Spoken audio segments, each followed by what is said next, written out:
Hey, what's up everyone? Alex here again, back with another opening video, but this time we'll be doing it slightly different for the 98th opening. Instead of having a PowerPoint slide and the app with the ratings, we're gonna go with actual physical board just to cover the sequences and probably discuss the opening a little bit. So today we're going to be covering the Iwasaki variation. So essentially it starts off with F5 and then we go on to the diagonal. So I think a diagonal opening itself, it's probably less rare than the perpendicular. So having this opening set is actually slightly, less common. So this is kind of like the typical opening, and of course the Iwasaki variation is a sub-variant of the Heath opening.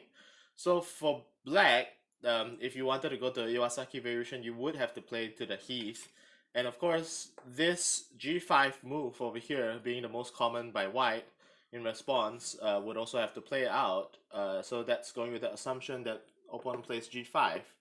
So this is a typical Heath variation, and of course over here if you wanted to launch the Iwasaki variation, instead of playing the usual kind of towards a almost like a rotated sailboat or a rotated bat, you got to go for like kind of like a rotated tank opening variation. So this is kind of where the Iwasaki variation starts.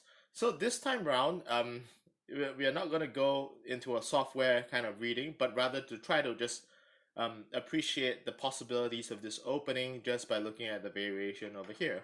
So one of the benefits of this opening is that you go into a very checkerboarding kind of situation with white potentially.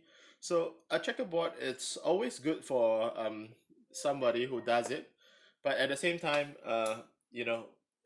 it's basically best also if you know how to counter it. So typically a sequence might follow this way, and then potentially white could either go here to regroup, or just go up to regroup, or go down. So I think it's slightly different when you look at the board without the software readings. You tend to have a little bit more freedom in terms of how you might want to choose to vary it, but at the same time, you can identify certain possibilities. So um, interestingly, when you're playing a tournament, when you're out of book, you would always find that, there are a lot of possibilities, something that you might miss, something that your opponent might miss. So it's a little bit different from, just both players trying to memorize the game as much as possible and playing towards the book. So basically, black can probably follow up this way to cut out into the center, and then white basically cuts out this way. And this is kind of like the checkerboard shape where you look at this kind of mini diagonal and also this horizontal row, whereby white is controlling this horizontal row and this mini diagonal between here and here. So for black, basically, if you know how to maneuver around and play moves around the checkerboard, you can play here or here.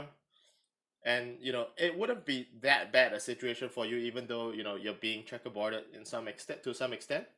So I would say that instead of entirely relying on software all the time, it's actually beneficial to kind of look at the board, the physical board, because OTB is slightly different from what you'll see on the phone or the computer. So that's something to think about. So that's essentially the Iwasaki opening. I would say in general, Heath branch openings and including this variation in Iwasaki, it's something that opens up a lot of opportunities for both sides.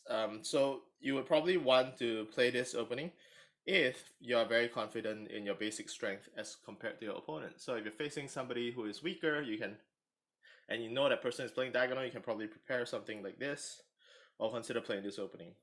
So thank you very much for joining me, and yeah, hopefully you like this physical layout for the next couple of openings, and I'll see you in the next one. Goodbye.